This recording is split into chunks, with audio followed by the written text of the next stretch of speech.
On March 17th, 2010, Michael Jordan didn't just change the game of basketball.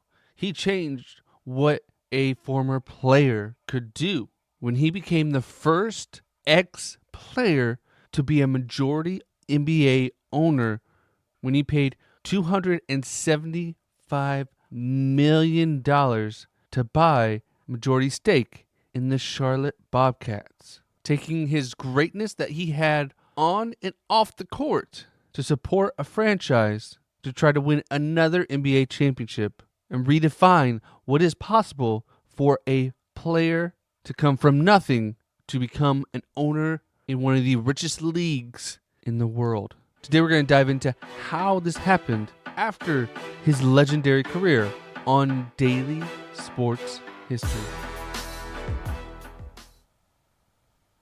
If your job at a healthcare facility includes disinfecting against viruses, you know prevention is the best medicine. And maintaining healthy spaces starts with a healthy cleaning routine. Grainger's world-class supply chain helps ensure you have the quality products you need when you need them. From disinfectants and cleaning supplies to personal protective equipment, so you can help deliver a clean bill of health. Call 1-800-GRAINGER, click Grainger.com, or just stop by. Grainger, for the ones who get it done.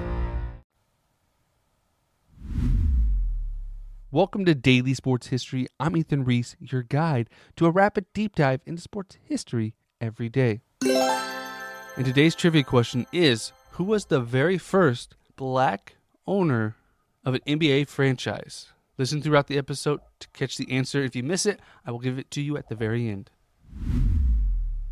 Now, this wasn't Michael's first step into ownership or even into a non-player role on a basketball team. See, after he retired in 1998, he was looking to get back into basketball somehow. That's when on September 25th, 2000, he was named president of basketball operations by the Washington Wizards. This was a groundbreaking move, as he was one of the greatest players of all time, but it's also a move that has become more common nowadays. Now we see Danny Ainge, who transformed the Boston Celtics and kicked off the big three type of super team when he got Ray Allen, Kevin Garnett, and Paul Pierce together with the Celtics. But there's been others like Mitch Kupchak, former player who had success rebuilding the Lakers after Shaquille O'Neal departed. And there's been Jerry West helping with LA teams. And Larry Bird helped pave the way for the Pacers as well to be a contender again in the East. And Joe Dumars helped lead the Pistons to a championship in the early 2000s. These are just a few of the players that stepped into roles and had success after their playing careers. But Michael, who's one of the best of all time, they thought his legendary basketball IQ would have success off the court. And he took immediate responsibility rebuilding the roster with draft picks, trades, and player development, including one of his major moves, selecting Kwame Brown as the number one pick in the 2001 NBA draft. A high school kid who had all the potential in the world, but sadly lacked confidence and wasn't able to develop in the NBA. Is now known as one of the biggest busts in NBA history. But being this involved in the game made Jordan want to return to the court, which he did on September, just 1 year after taking the position with the Wizards. He signed a 2-year contract at the age of 38, and he donated his entire first-year salary to the 9/11 Relief Fund. And despite his advanced age, he still was able to average over 22 points a game, 5 assists, and 5 rebounds before having to shut it down due to a knee injury. And the next year he came back and again scored over 20 points, 6 rebounds, and 3 assists, playing in all 82 games, becoming the first player to score over 40 points in a game at the age of 40 or older. But he would retire after this third time, ready to return to his executive role. But the Wizards had other ideas, and due to relationship strains and franchise lack of progress, and they fired Jordan. And Jordan realized he needed full control of a team. And to do so, he needed to become an owner of a team. And Michael actually did pretty well for himself while he played in the NBA, making a total of $90 million from his salary in the NBA, which would give most people a great living for the rest of their lives. That's not all he did. As we all know, he started the Michael Jordan brand with Nike, and he had other huge sponsor endorsement deals with Gatorade, Heinz, McDonald's, and many more.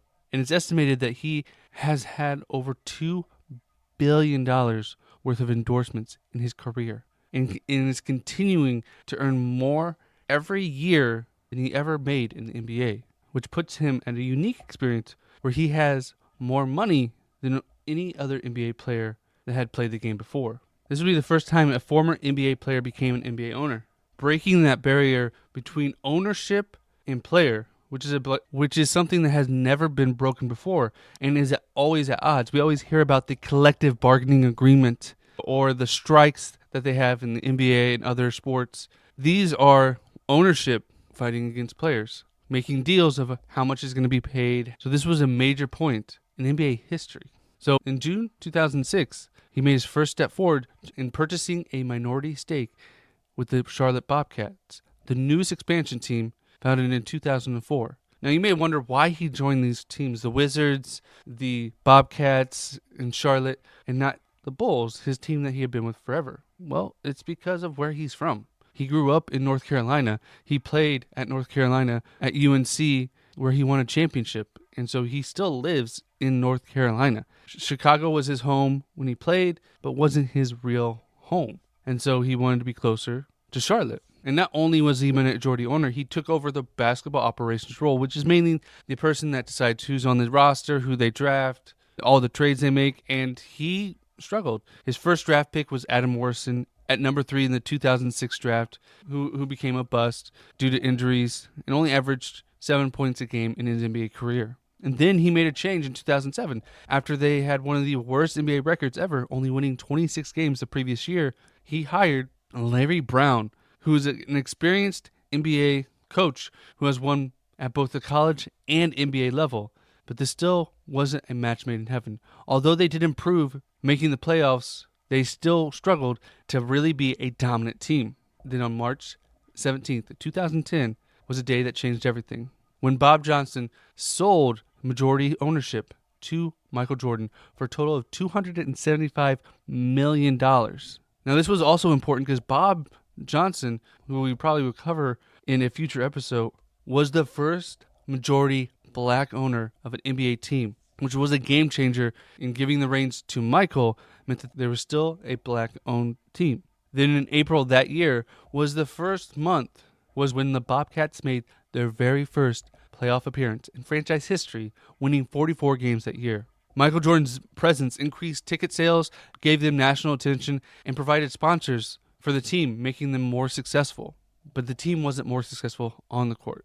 They did have their moments, but during the 2011 lockout season, where they only played 66 games, the Bobcats struggled, winning only 7 games. Now, it was a shortened season, that's why it was so low, but their winning percentage was 10%. The worst winning percentage in NBA history, worse than the 9-win 76ers in the 1972 season. And the team closed the season losing 23 consecutive games. The reason was they struggled with talent. They had Kemba Walker, who was a rookie that year, but would later on become an all-pro. Corey Maggette, a rotational player throughout his whole career, was their team leading scorer at 15 points. Due to this, they were hoping to get the number 1 pick in the 2012 draft. But due to the lottery system, they did not win that pick, and they got number 2. Number 1 that year was Anthony Davis, a guy that went on to become all-pro and an NBA champion. Instead, they drafted his teammate out of Kentucky, Michael Kidd Gilchrist, who never became a star or anything. This continued poor drafting made it very hard for this team to have success, as they weren't a major market and they could not attract high-profile talent. But then some positivity came back. Now, the reason why the Charlotte Bobcats had that name, because previously they were the Charlotte Hornets, but the Hornets moved to New Orleans and played in New Orleans under the Hornets name for a few years, and then changed their name to fit more of a New Orleans theme.